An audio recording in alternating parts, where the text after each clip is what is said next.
The tide is out. In the quiet it leaves behind, old things surface, stories that only show themselves when the world goes still. This is low tide lore. Tonight, the stone fox is watching over flooded rice terraces.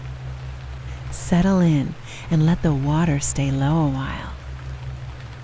The stone fox sits at the third bend of the terrace path, just above the lowest paddy, where the bund turns and the water begins its long fall down toward the valley floor.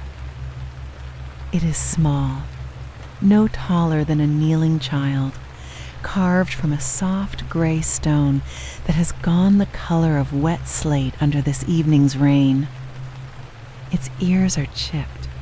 Someone, a long time ago, wrapped a red bib around its neck, and the bib has faded to the pink of a scar, and it hangs there now, heavy with rain, dripping in a slow and steady count against the pedestal stone. I have been sitting under the cedar above it since the light was still doing something like afternoon, and now the light is doing something like evening, and the difference between the two has been only rain.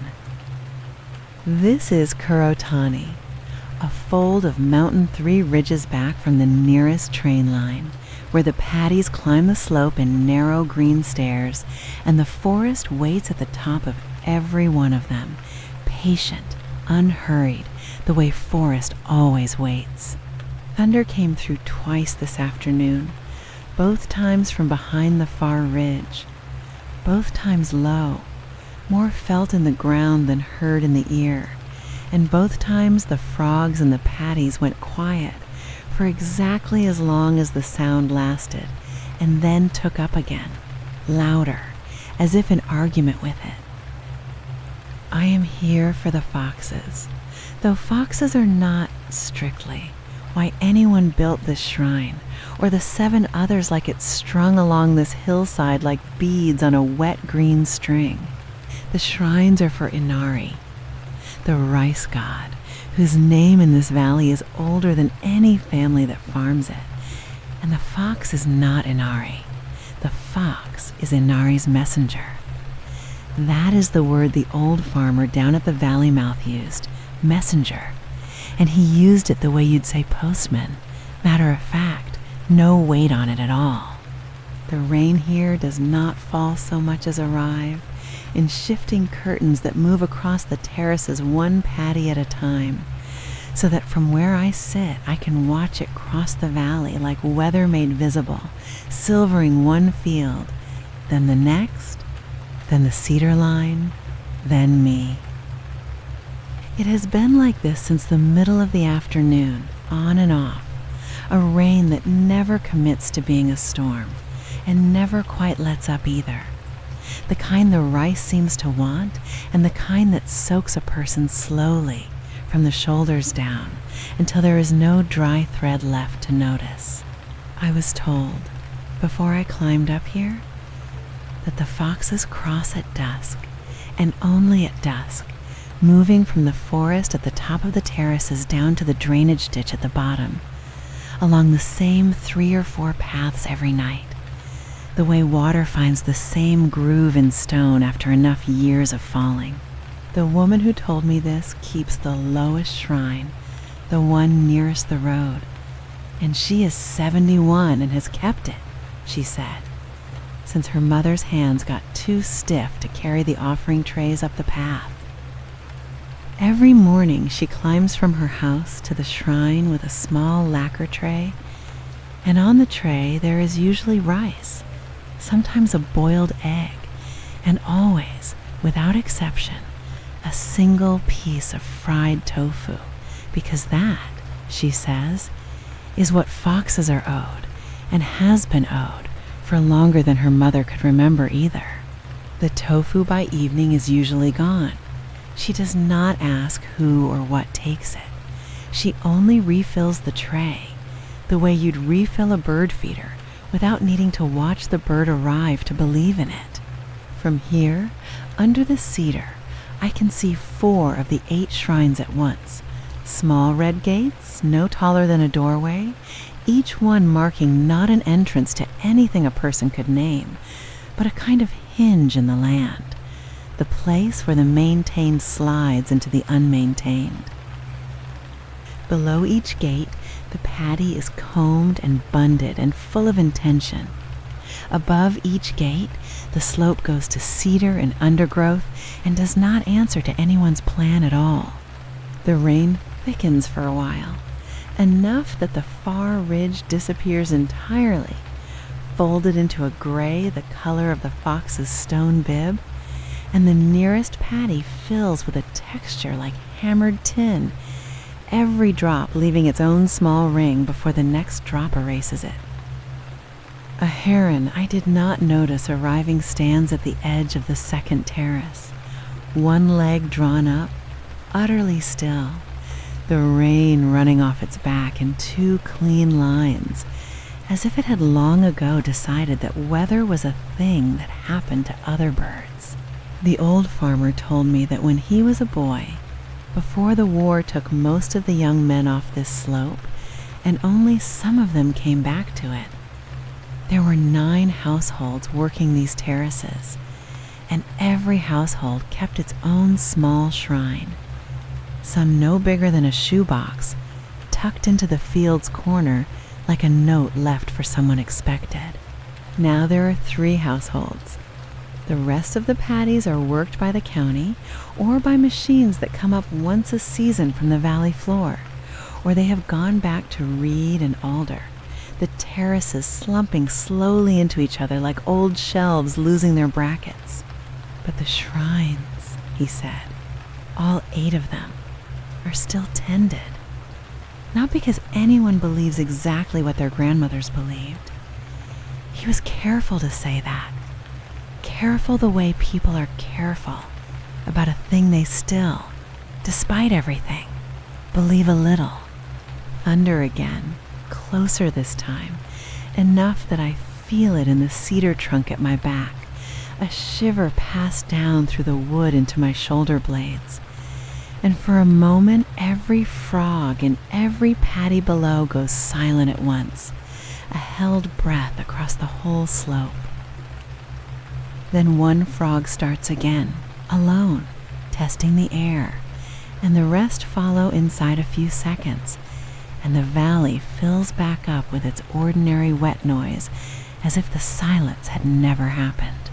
The fox, when farmers here talk about it as Inari's messenger, is rarely spoken of as an animal exactly, though it is, unmistakably, an animal, red-brown, quick, unremarkable in the ways any fox anywhere is unremarkable, until it is standing on a bunded path at dusk with rain running off its whiskers, at which point it stops being unremarkable at all.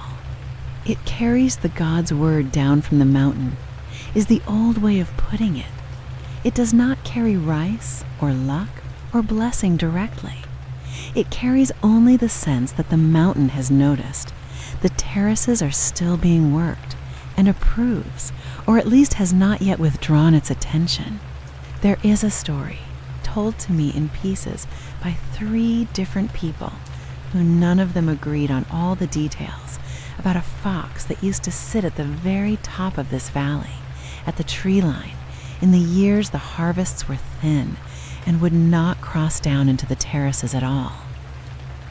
The people took this to mean the god had turned its face away, and they carried offerings further and further up the slope, past the 8th shrine, into the cedar itself, leaving trays of rice at the roots of the oldest trees, trying to close whatever distance had opened. Whether the harvest improved because of the offerings, or because of a wetter year, or because of nothing at all but the ordinary turning of weather, no one in the valley now bothers to separate out. The offerings kept being carried. The fox, eventually, came back down. The rain eases for a stretch, thinning to something closer to mist, and in the gap the sky does an odd mountain thing, going the color of a bruise, just healing, purple-gray low along the ridge, and a strange pale gold higher up, where the sun is somewhere behind all of it, not visible, only implied. The paddies catch that golden strips wherever the water lies flattest, so that for a few minutes the whole terraced slope looks stitched with thin, bright thread, laid down field over field, all the way to the valley floor. It is in exactly this kind of light, the shrine keeper told me, half dusk and half nothing, that you are most likely to see them cross. Not in true dark, when they'd be hunting anyway and unremarked. In this seam of light, when the paddies are still lit and the forest above them has already gone black. So I watched the seam. I watched the third bend of the path where the stone fox sits with its faded bib, because that is the point the shrine keeper marked on my hand-drawn map with a small, decisive line. This is where, she wrote, though what she meant by where she left for me to find out on my own patience. Somewhere below, a farmer I have not met is closing a sluice gate for the night. The sound of it, a single wet clunk of wood against wood, carrying up the slope clean through the thinned rain, and then the water's voice in the ditch changes pitch, quieter, the flow redirected. It is a small sound, that clunk, but it is the sound of a day's work ending. The same sound this valley has made at this hour for longer than anyone keeps count of, longer than the shrines, probably, though the shrines would disagree if shrines could speak. And in a way, here, people act as if they can. The tofu on the shrine keeper's lowest tray will still be there when she checks it in the morning, or it will not, and either way she will climb up with a new piece tomorrow in rain or without it, because the tray being full is not the point. The tray being kept is the point. Thunder rolls again, further off this time, drifting away down the valley the rain came from, and in its wake the quiet that follows is thicker than the quiet before it, as if the sound had scooped something out of the air on its way through, and only slowly is the air filling back in. I have been told that foxes dislike thunder the way most animals do, that they will hold at the tree line through a close storm and only come down once the worst of the sound has passed on, which would explain, if it is true, why the deepest quiet after the loudest thunder is exactly the quiet in which something finally moves. And something does. Not yet at the shrine, not yet on the marked path, but higher, at the tree line itself, where the cedar gives way to a scrubbier growth of bamboo grass, a shift of shadow against shadow that could be wind in the grass and could be nothing at all. I do not move. Moving up here has always seemed the wrong instrument for this kind of looking. The mountain gives its evidence slowly, and only to the still. The old farmer's own grandfather, he told me, used to say that a fox seen at the shrine on a rainy dusk was worth more than a fox seen on a clear one, because rain washed the scent of the field workers off the paths, and a fox that crossed anyway into ground still smelling faintly of people was a fox with permission, not one merely passing through by accident of hunger. Whether that is true fox behavior or true valley belief, the two have long since stopped needing to be separated here. It is simply what a fox on a rainy path means in Kurotani, and has meant for as long as there have been trays of tofu left out to test it. The light in the seam is going now, the gold thread in the paddies pulling thinner, and the purple along the ridge deepening toward the true black it will hold all night. And the frogs, sensing this the way frogs sense everything before I do, lift their noise another half register. Somewhere in that noise, a single frog keeps a rhythm slightly off from all the others, a beat behind, then a beat ahead, as if it alone has not agreed to the chorus and means to say so, quietly, all night, without ever quite breaking from it. I think of the shrines strung down this slope, 8 small gates, 8 small stones, and how each one marks not a boundary a fox would recognize as a fox, but a boundary a person needed marked, a place to say here the tended ends and the wild begins. Please let the wild still notice us kindly. The fox does not know it is a messenger. It knows the path is drier under the cedar roots, that the ditch below holds frogs worth the trouble, that the smell of tofu left in a stone alcove is worth a small detour on a hungry evening. The rest, the God's word carried down the mountain, is entirely ours, laid onto the fox like the red bib laid onto the stone. And yet, the valley has kept its shrines fed for longer than any single explanation of why has managed to survive intact. Mothers handing daughters not a belief exactly, but a chore that outlived every reason ever given for it, which might be the truest kind of belief there is. The rain thickens again, without warning, the way it has all evening, curtain after curtain, crossing the terraces, and for a moment the whole valley below me softens into something closer to sound than sight, every shape given back to the ear instead of the eye. I hear the ditch water's changed pitch from the closed sluice. I hear the frogs, layered 3 or 4 species deep, none of them agreeing on tempo. I hear, underneath all of it, a very faint metal chime, wind moving a thin bell hung at one of the shrine gates further down the slope, a sound so small I could have invented it out of wanting to hear something move.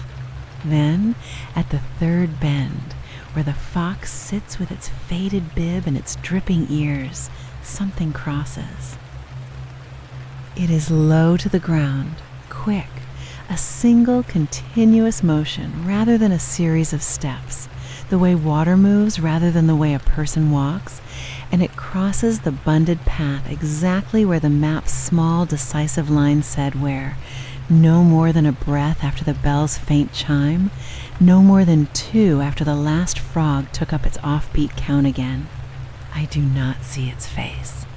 I see the wet shine along its back, russet gone dark with rain, and the pale underside of its tail as it drops off the bund into the taller grass on the paddy's far edge. And then it is gone into ground the color of the same gray stone the shrine is carved from. The whole crossing took perhaps 3 seconds. I had waited since the light was doing something like afternoon. I understand now, in a way the shrine keeper's careful words could only gesture toward, why she does not ask whether the tofu is taken by fox or badger or nothing, or wind and rain and imagination working together on a lonely hillside. The asking was never the offering's purpose. The offering was the purpose. The fox, tonight, was only the rain's way of proving, once, that the path is still a path, that the shrine still marks a hinge something continues to use. The thunder has stopped for good now, or at least for tonight, moved on to whatever ridge is next in line to hold it, and the rain settles into the steadier, gentler fall it will likely keep until morning. No longer curtains crossing the valley, but simply weather, arrived and staying. The heron on the second terrace has not moved this entire time. I do not know if it saw the fox. I suspect, from a heron's patience, that it has seen this crossing on many evenings and finds in it nothing worth altering its stance for. Down at the valley mouth, a light comes on in the shrine keeper's house, small and yellow through the rain, and I imagine her setting a kettle on, not thinking of the fox at all, or thinking of it exactly the way you think of a neighbor's dog crossing your yard at dusk, a fact of the place, not an event. Tomorrow she will climb the path with her lacquer tray, rain or none, and find the tofu gone or not gone.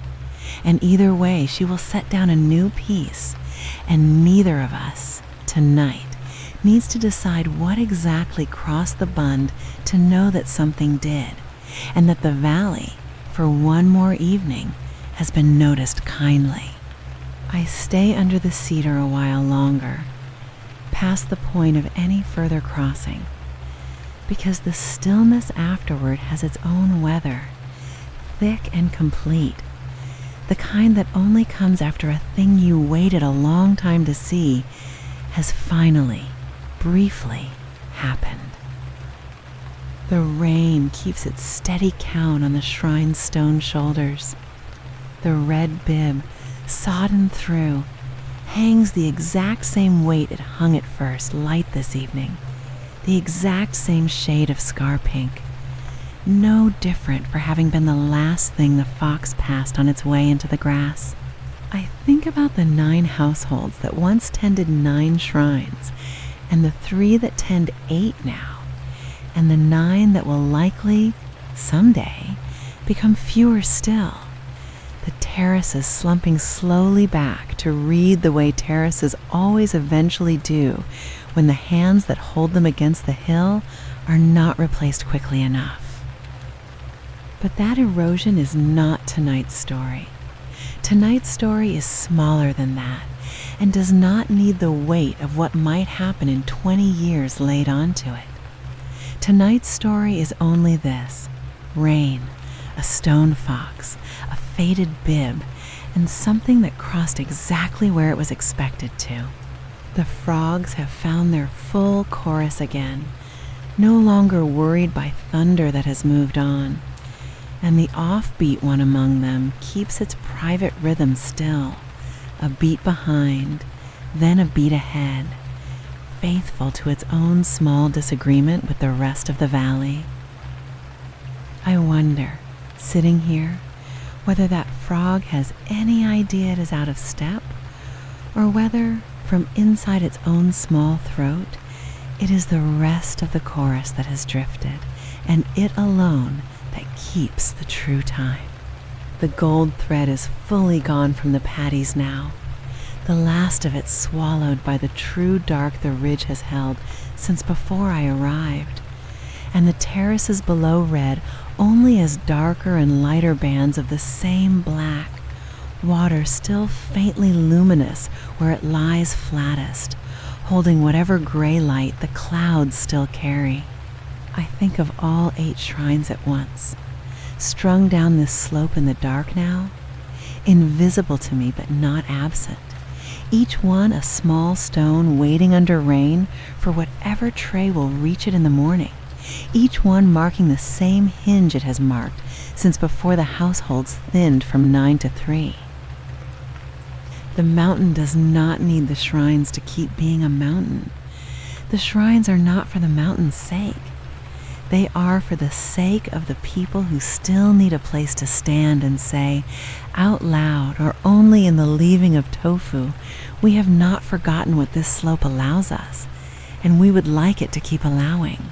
I rise, finally, cold through in the way only a long, still watch in warm rain can make a person cold, and I walk back down past the 3rd bend, past the fox with its faded bib, close enough now to see the rain still counting its slow drops off the stone chin. It looks, in this near dark, exactly as it looked when I first came up the path this afternoon, in a light that was doing something like day, chipped ear, faded bib, stone gone, the color of wet slate. Nothing about the shrine itself has changed at all in these few hours, and that, I think, is exactly the point of a shrine, to hold its shape while everything around it, weather, light, thunder, fox, moves through and past and changes it not one bit. But I have changed a little, in the changing dark, having waited long enough for the mountain to give up its one small piece of evidence, having seen, once, the thing the shrine has stood for without ever needing to see.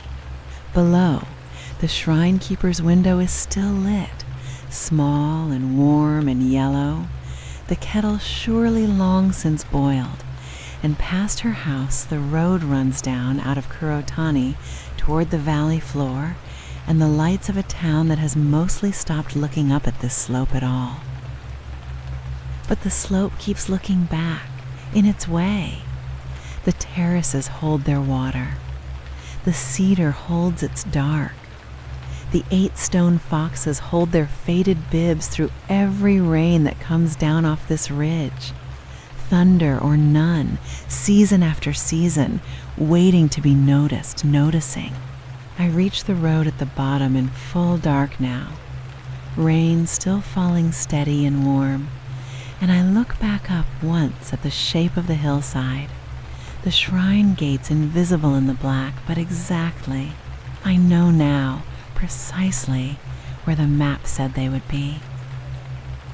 The stone fox at the third bend is sitting up there right now, in rain, in dark, in the same stillness it has kept for longer than the shrine keeper's mother could remember. And somewhere above it, further up, past the 8th gate, past the tree line, the mountain keeps whatever it keeps, and sends down, when it wants to, a small, quick shape with a wet shine along its back to let the valley know it has been seen. The rain does not stop. The frogs do not stop. The stone fox sits exactly where it sat this afternoon, wearing the same faded bib, holding the same shape it will hold tomorrow, and the fox that crossed the path is already back in the dark above the terraces, walking, unhurried, toward whatever the mountain calls home. The tide is turning now. What surfaced tonight will slip back under, the way these stories always do. But the water keeps them. It always carries them back. If you want to be here when it pulls away again, follow along, and the next one will find you. Until then, rest easy. The water remembers.